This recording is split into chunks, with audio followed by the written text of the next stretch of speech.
Hello everyone and welcome back to Penn State Sports Night. I'm Brooke Steach, joined alongside by Carlos Garcia and Juan Mendez.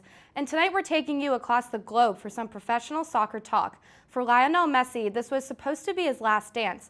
But after a disappointing last few seasons with Barcelona and a lot of management issues, he's expected to make a huge move this summer. But Juan, do you see Messi staying or leaving this offseason?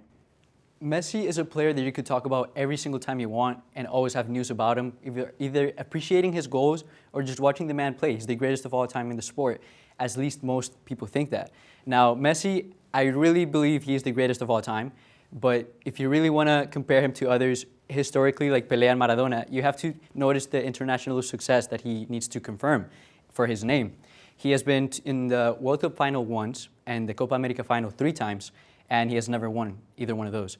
So what Messi has to do, at least in my eyes, for people to accept that he's the greatest of all time, not only as a club player, but as an international player as well, a national player, an icon of his nation, he should go to a league that is more competitive and a league that proves that he is not a system player.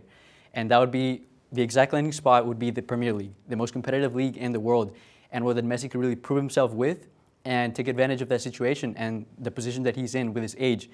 It could also mean the next World Cup and everything around him in the moment could build up to the last World Cup and another last dance opportunity. That is why I believe Messi could fit in a few teams in the Premier League, but wherever he goes, he has to do this to prove a point that he's the greatest and in order to confirm his spot as Messi and the captain of his nation and his club, which is Barcelona. Yeah, there's no doubt that Messi has had a lot of success in the club. In his 20 years to Barcelona, he's had and tallied 658 career goals. And this is a guy who's argued as one of the best of all time to play the sport right now. He's alongside competing against Ronaldo for the best of this generation. But I think that Messi's going to stay put in Barcelona just because of a few things that happened currently in the last couple of days. Number one, the signing of a new coach. You know, Messi voted for this new coach, so I think that it gives him a vote of confidence. And I think that he's going to be really excited as to see what the new coach brings to the table and what the club is trying to build around. They're still trying to build around him. He's getting older, and he's not really one of those guys who's really producing anymore in terms of international success, in terms of the World Cup, like you were saying. He's only been to the World Cup final once, and he lost. So I think that if Messi I think he's going to stay put for Barcelona, but I think that's the correct move for him this year. Killian and Bape and Erling Holland are 2 of the rising stars across the soccer landscape. These 2 strikers haven't had any major success with their current clubs, which has led to speculation about where they may be heading next. Carlos, what does the future hold for these 2 young stars? Yeah, there's no doubt that Mbappe is one of the great young stars of the league. At only 22 years old, he has PSG as one of the top teams in the nation, in the world. And I think that the right move for him would be to go to Real Madrid just because of the fact that he would be taking over Benzema's spot. And Real Madrid has the funds. They'd be willing to give up Rafael Varane and sell him to get the funds to obtain Mbappe. The only issue that I would see is Mbappe long term. If he wants to stay with PSG, they're funded by the state. So if he wants money, PSG's the move, but if he wants international success, especially for a young guy who hasn't really had much success besides one World Cup win, I think the move would be to go to Real Madrid. I would say Mbappe, that is a great landing spot in Real Madrid. And Real Madrid is a team that also has eyes on Holland right here, who's a 6'4" Norwegian striker, who's one of the best finishers you've ever seen in the sport, and a guy that brings in pace, physicality, and incredible clinical finishing with the left foot, something extremely rare. The last time you've seen somebody this height, this notorious in the striking position, is Zlatan Ibrahimovic, who is currently in Italy, in Milan, but he doesn't have the strength and the speed that this guy right here has, Holland. Now, a lot of teams look at him, like I said, Real Madrid as well, but a landing spot for him would be one of the Manchester teams, in my opinion, which would be the Manchester City or Man United, who do have a lot of veteran components in Cavani, as in Manchester United, or also Aguero in Manchester City. But somebody like him, you cannot pass on in the slightest. He is the perfect striker for this generation. And he's somebody that could make either Man City absolutely unstoppable if Messi does not decide to go there, or he could make Manchester United back to its glory days back in 2000, from 1 to 2010 with Sir Alex Ferguson. So Holland would be a key move for either Manchester team, but anywhere he goes, he's going to have an incredible impact. He's just that great of a player. With the World Cup kicking off in 2022, the entire world is paying attention to how some of the juggernauts in the sport will fare. Carlos, which country do you think is set up for success? Yeah, we saw in 2018 how the Russia World Cup gave us the champions right here. Les Bleus, the France national team. I think they're poised for another comeback run, and I think they're going to repeat, honestly. They have the roster, no doubt. Antoine Griezmann, Paul Pogba, and Killian Bape, and I think they also have the coaching that will lead them to another World Cup. So I think this team is definitely going to make a huge run in 2022.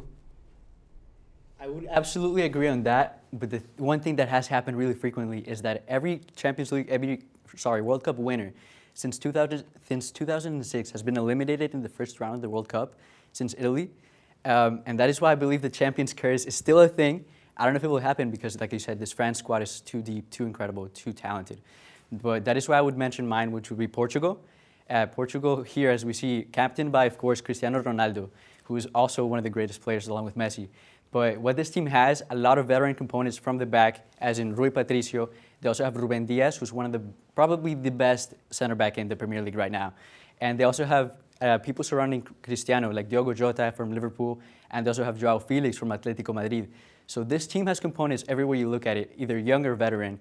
And if they could develop that chemistry from now until the World Cup when it begins, this is the team that is the most scary in every possible way you could look at it. This team has a lot of potential and a lot to prove, but since they have not had a lot of success since they won the Euros last time, they really need to prove themselves once again as a top, probably 5-nation squad in the entire world. Having underperformed in the last decade, the United States men's national team looks to bounce back this upcoming World Cup. While loaded with young talent, do you think this youthful roster can make any noise leading up to the tournament? Now, I love analyzing this team because you always hear the names internationally through social media. You always hear about Weston McKennie or Christian Pulisic or everybody else in the squad. But what you really need to focus on is building the chemistry on these guys, because a lot of them that play internationally in big clubs, they've never played in the MLS or barely started with them. Instead, what that makes is the chemistry really be a problem for them, and they don't know how to play along with each other if they're always spread out across big clubs. Now, my expectations are not huge for this team, but it would be a huge win to just take out a few opponents. It depends as well what group they're positioned in. But the amount of superstars they have as well, Gio Reyna, if they could somehow develop an aggressive play style and a fast play style, that would be the absolute transition you want to see from such a young team like the U.S., because you're used to seeing physical play from Dempsey or from other of the strikers like from Michael Bradley as well. Obviously, he's like a holding, very physical type of play and passing, but the potential they have in Pulisic and Dest as well, just so many players. If they could bring aggressiveness and speed to their game, they could probably use that as a factor to win a few games, but we'll see how that pans out. Yeah, I definitely have to agree with you. This team is very young, and they have a bright future ahead of them in terms of how young their players are. They only have one player over the age of 28. So I think in terms of the future, Team USA is in good hands. However, I don't think for this World Cup, if they can even qualify, this is a team that didn't qualify in 2018. So they definitely have to bounce back and try and qualify for 2022. I think this team is definitely going to disappoint. I don't think they're going to qualify for the World Cup again. I just don't see the talent there. You mentioned Pulisic and a lot of the young guys, but I just think this team is missing that lackluster offense, and I think this team is going to disappoint. If they can make it to the World Cup, and maybe if they can make it out of the group stage, this will be definitely a successful season for Team USA, but I just don't see it happening. I don't think this team's going to make the World Cup this year. There's still a lot of soccer to be played, with the World Cup being just a little over a year away. And that will do it here on Penn State Sports Night. For Carlos Garcia and Juan Mendez, I'm Brooke Steach. Thanks for watching and have a great night.